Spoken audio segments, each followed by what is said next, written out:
예, 여러분 반갑습니다.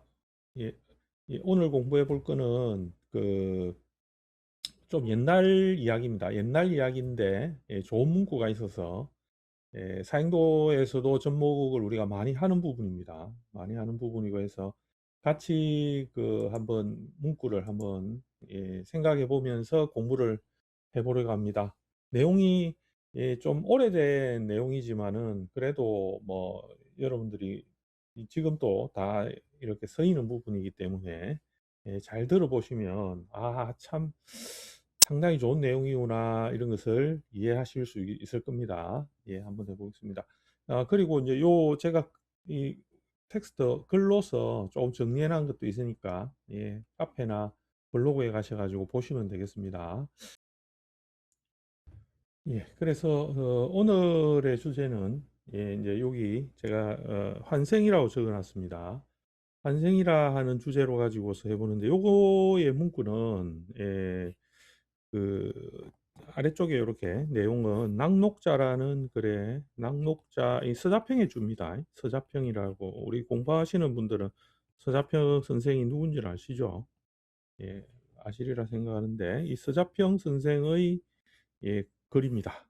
예, 학원 낙록자를 주제를 단 책이 있습니다. 낙록자 삼명소식 부주라는 책입니다.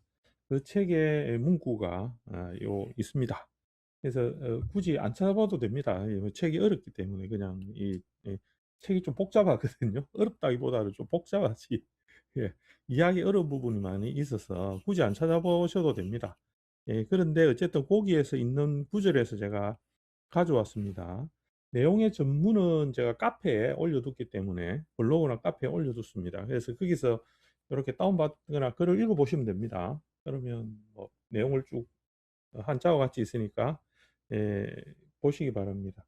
그 번역한 분을 찾으려고 했는데 번역을 인용을 하면 조금 이렇게 인용한 그 자리를 찾아줘야 되는데 검색을 해도 안 나오더라고요. 예, 그러니까 누구 번역인지 잘 모르겠는데 번역은 일단은 뭐 해져 있는 문구를 전체를 다 넣었습니다. 일단 그렇게 알려드리는 게 예의지 싶습니다. 그다음에 이 환생이라 하는 것을 어떻게 환생하느냐 하는 부분이죠, 주제가. 원문을 다 읽어보면 좋긴 한데 어렵기 때문에 일단은 우리가 필요한 것만 요 영상에서는 가져와서 요것만 하겠습니다. 자, 읽어볼게요. 개수는 사에서 기를 받고 미토에서 형을 이룹니다. 그러니까 지금 주제가 되는 것은 이제 개수죠, 그죠? 개수입니다. 그다음에 정화, 정화는 해수에서 기를 받고 축에서 이제 형을 이룬다라고 표현합니다. 그다음에 또 밑에 가면 경금이 있고 간목이 있습니다. 그래서 경금은 어디서 인에서 기를 받습니다. 그래서 진에서 자신의 형을 이루고 간목이라는 것은 신에서 기를 받고 술에서 자신의 형태를 이룸으로 모두 이제 생기가 된다라고 했죠. 그죠? 그래서 이제 여기서 보면 이제 음양의 뭐 달을 표현한 건 아닌데 개수하고 정화인 수화의 작용력에 대한 음의 음체를 이야기하고 그 다음에 이제 목금의 그 키를 담당하는 간목과 경금의 동작을 가지고 설명을 했습니다. 그러니까 다른 식간들도 거의 다 동일합니다. 토를 제외하고는요 동일합니다. 그래서 이제 요거에 대한 설명이 이제 왜 이렇게 되느냐 하는 부분을 이해함으로써 어떻게 천간이 지지를 통해서 움직이고 변화하는가에 대한 이해가 되리라고 생각이 듭니다. 그래서 조금 우리가 이제 계절을 가지고서 한번 해보도록 하겠습니다.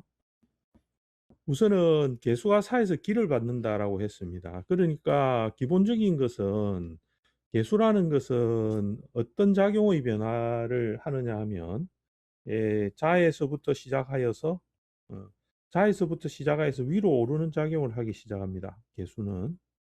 개수는 아래에서 위로 오르면서 목을 통하여서 그죠? 목이라는 것이 발생하는 계절의 토를 딛고서 이제 올라가게 되죠. 그게 이제 개수가 하는 역할입니다. 그래서 자에서부터 움직이기 시작해서 축에서부터 개수라는 것은 자기가 움직일 수 있는 바탕을 삼습니다. 그래서 개수라는 것은 축에 자리하여서 비로소 나아가려고 하는 이 작용을 하기 시작하는 것입니다. 그 문구가 있긴 한데 그거는 제가 지금 너무 많기 때문에 빼놨습니다. 원문을 읽어보시면 이해가 될 겁니다. 그렇게 하고 그 개수는 어디를 통하느냐 하면 이제 화로 통하게 되겠죠. 목을 통하여서 화로 가게 되겠습니다. 그러면서 확산을 완전하게 하면서 개수에 도달하여서는 비로소 개수가 자기가 이렇게 아래에서 올라오는 단계에서 자에서부터 이 금이라 하는 것을 벗어나기 시작하고 축이라는 것에서 완전히 자기가 생을 받았던 작용을 떨궈내기 시작합니다. 축에서 벗어나기 시작하고 그래서 사에 가서 이제 개수가 도달함으로써 사화를 만나서 이제 여기서는 화와 개수가 이제 맞닥뜨려집니다. 이 작용을 통하여서 개수는 비로소 화를 응집하고 결속하여 무엇을 이루느냐 하면 경금을 이루게 되죠. 금을 이룬다라고 보통 이제 이렇게 여기서는 금을 이룬다고 했죠, 그죠? 그래서 금을 이루게 됩니다. 그래서 여기서는 개는 사에서 기를 받고라고 합니다. 기를 받는다라는 게 좀 이제 이해가 되죠, 그죠? 요 개수가 사화에서 자기 작용을 확산하는 작용으로서 마무리하면서 비로소 금을 다시 이루어나기 때문에 금으로부터 생조를 받는 그 근본을 만들어 간다라는 것입니다.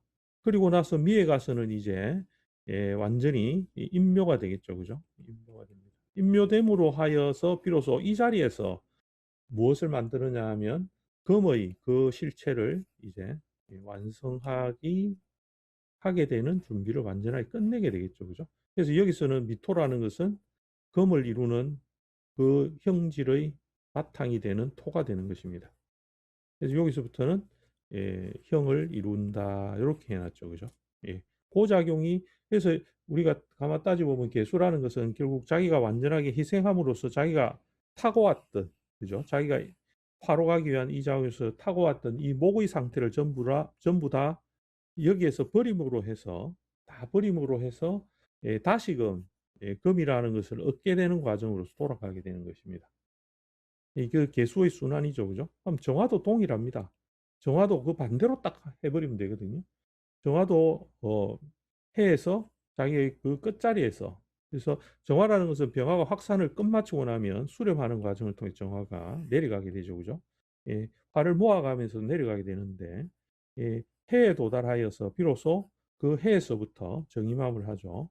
위에서 이 개수는 무게합과 같습니다. 요 무게합과 같고 밑에는 정임합과 같은데 이 정임합을 통하여서 비로소 정화는 자기가 다시금 소모했던 그죠? 사용하여 섰던 목을 여기서부터 다시 준비를 하고 나아가기 시작하죠, 그죠? 얻어가는 것입니다. 목을 다시 얻어갈 준비를 하게 되죠. 그래서 이 작용은 해에서 기를 받고서는 이 축에 가서는 요 축에 가서는 이제 다시금 목이라는 것을 일으키는 그 자리로 돌아가게 되는 것입니다. 그 이야기가 요 구절이 됩니다.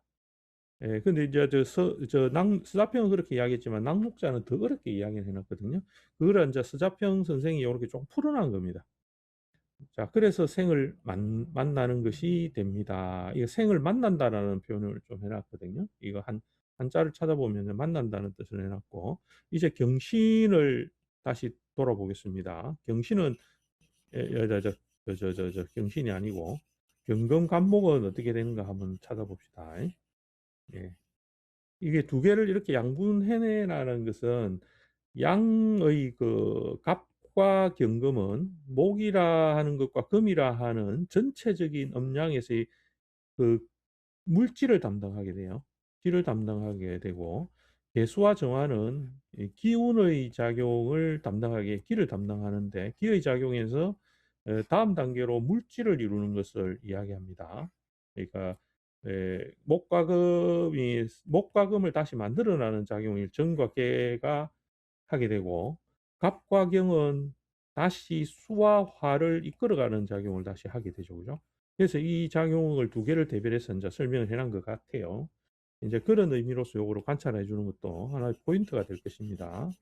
자, 그렇게 했을 때 보면 경금이라는 것을 보면 인목에서 그 기를 받습니다. 경금은. 예, 여기서 기를 받는다 하는 것은 비로소 이 자리가 되었을 때 내가 끝나고 나서 축에서 경금이 끝났잖아요. 그죠? 그러고 나서 다시금 인에서 무엇을 받느냐 하면 장생하는 화의 작용을 받아가기 시작을 하게 됩니다. 그래서 인에서 자신의 기를 받아가기 시작해요. 화를 받는다는 거죠. 그래서 이제 우리 초심자들은 금인데 왜 화를 받지? 이렇게 생각할 수 있거든요. 이렇게 생각할 수 있지만 그거를 다시 설명을 다 하면 너무 복잡하고 제 영상을 다른 걸 잘 많이 보셔야 됩니다. 그럼 쉽게 이해가 됩니다. 예, 초심자들은 이게 너무 어려우면 패스하셔도 됩니다. 예, 그렇게 어쨌든 받게 되고 예, 그래서 그 작용이 비로소 어디를 가서 완전하게 자신의 형태를 이루어나는 바탕을 하냐면 진에 가서 예, 경금이 자신의 바탕을 이루어가는 바탕을 삼습니다. 그렇기 때문에 경금이라는 것은 진에서 이 진의 작용을 얻으면 일방적으로 앞으로 나아가려 하는 진기가 되죠. 그죠? 나아가려고 하는 기세를 가지게 되거든요. 그래서 그 형태, 경금의 그 형은 비로소 진에서 얻게 되고 이루어지게 되는 것입니다. 그러면 이제 반대로 갑이라는 것은 신금이라는 이 자리에서 무엇을 통해서 수라는 것을 통해서죠. 그죠? 그래서 갑이라는 것은 항상 수로 벗어나기가 어렵거든요. 여기서 자기가 끝났던 이 자리에서 임수를 얻어서 갑이라는 이 작용을 이제 일으키는 작용을 준비를 하죠. 그죠? 그러고 나서 어디에 가서 술토에 가서 갑의 형을 갑의 그 모양을 갖다가 이루어가는 이 틀을 여기서 술토에서 잡게 됩니다. 이 그렇게 갑과경은 이렇게 크게 양분하여서 반대쪽 작용에서 다시금 살아나는 작용을 하죠. 그죠? 그래서 우리가 모든 것은 모든 식관입니다. 토는 한자 좀 예외가 되기는 하는데 식관들은 전부 다 뭐에 이 절과 태의 자리에서 새롭게 시작하게 됩니다. 이거는 큰 원칙이죠. 그죠? 예, 그 절과 태로 가는 이 과정에서 자신의 모형을 바꾸고 변경해버려요. 변경하면서 가거든요. 동일하게 이렇게 안 갑니다. 이게 모양을 다르게 했다가 다시금 만들어지기 때문에 그 변화가 여기에 달려 있는 건 이런 작용에 의해서 나타나고 소멸하고 하는 것을 이루어 나가죠. 그래서 이 말은 경금은 인에서 기를 받고 진에서 형태를 이루고 간목은 신에서 기를 받고 술에서 형태를 이루므로 모두 이제 그 기가 생기가 되는 것이다. 예, 그런 작용의 변화를 하는 겁니다. 그래서 이제 여러분들이 이걸 어떻게 써먹지? 이렇게 하면 이것을 써먹는 방법은 엄청 많습니다. 사주로 볼 때 중요합니다. 엄청나게 중요합니다. 엄청나게 중요합니다. 자, 예를 들어 가지고 아까 우리가 개수를 했잖아요. 그죠? 개수가 비토랄은 이 작용을 보는 것은 개수가 인묘가 되죠. 이 작용을 하면 개수는 기본적인 목작용의 작용을 활발하게 하기 어렵죠. 그러니까 개수가 목을 타고 간다는 것은 굉장히 어려움을 뜻하죠. 그죠? 그러면 이 작용은 개수라는 것은 자기를 희생해서 무엇을 이루어 나가는 방향의 토대를 만드느냐면 경금을 이루어나는 방향의 토대를 만듭니다. 제가 그 을사는 운세 계속 올리는 것도 을사 이렇게 볼 때 을목을 이걸 그냥 목이라 하고 이걸 그냥 화로 보면 안 된다고 이야기를 했거든요. 예, 그렇게 보면 안 돼. 이 자체는 목화가 맞긴 하지만 서로의 작용력을 보는 거와 같은 겁니다. 그러니까 개수도 미토라는 이거를 볼 때는 얘는 수고 얘는 토라는 그런 개념으로 보면 안 되는 겁니다. 이거는 지지의 이 환경은 무엇을 할 것이냐. 앞으로 금을 만들어가는 작용을 하기 위해서 무엇을 희생하느냐 하면 이 개수를 희생하죠. 그죠? 예, 그런데 사주 안에서 갑이라든지 혹은 개수가 근을 많이 되어서 자수라든지 수라는 작용을 신자진이라는 수를 많이 가져버리면 이 개수는 금을 만들기가 어려워지는 거예요. 금의 형성이 안 된단 말이에요. 자기가 희생 안 하려고 하거든요. 자기가 가진 것을 버려야만 새롭게 다른 것을 이루어주는 것인데 그렇게 못 한다는 것이죠. 예, 그런 그 상호관계가 다 여기에 의미에 물려져 있습니다. 제가 간단하게 이야기했지만 여기에서는 엄청나게 많은 이야기들이 숨어 있으니까 여러분들이 찬찬히 한번 공부를 한번 해보시기 바랍니다. 아주 중요한 내용이죠. 자, 그래서 여러분들 이 공부를 해가면서 어려운 부분이나 잘 안 되는 부분들은 이 이해하기 어렵다 하는 것은 댓글에 질문을 달아주시면 제가 또 열심히 댓글을 달아드립니다. 그래도 이해를 못하겠다. 이렇게 하면 우리 12월 달에 그 모임하는 대전에서 모임하는 제5회 이 집행위원회 공부방에 오시면 제가 또 풀어서 자세하게 말씀을 드리도록 하겠습니다. 예, 오늘은 여기까지 하겠습니다. 여기까지 하고 여러분들 하여튼 찬찬히 한번 잘 생각해 보시기 바랍니다. 감사합니다.